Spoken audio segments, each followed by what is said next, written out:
मिळालेली आहे आणि आपला संकल्प विकसित भारत हा जो रथ आहे प्रत्येक गावामध्ये प्रत्येक ग्रामपंचायत पर्यंत पोहोचत आहे आणि सर्व काही शासनाने राबवलेल्या ज्या योजना आहेत तुमच्यापर्यंत माहिती पोहोचत आहे।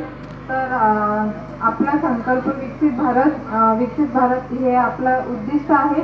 तर आपल्या भारत देशाला आत्मनिर्भर 2047 पर्यंत आत्मनिर्भर बनवण्यासाठी आपल्याला एक शपथ घ्यायची आहे। तर सर्वांनी उभे राहा।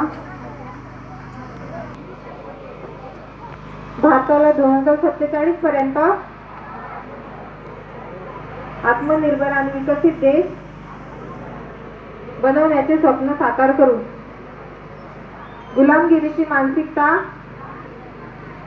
उखडून टाकू।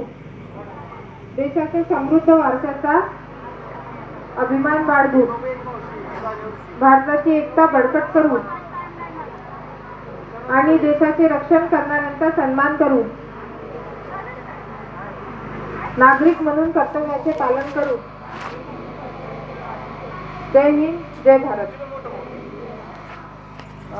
येथे सर्व गावकरी मंडळी, प्रमुख पाहुणे आणि आरोग्य विभागाचे अधिकारी सर्वजण उपस्थित राहिले त्याबद्दल मी सर्वांचे आभार मानते आणि सर्वांनी इथे समोर येऊन फोटो काढण्यासाठी मी सर्वांना विनंती करते। महिला मंडळ, पुरुष मंडळ।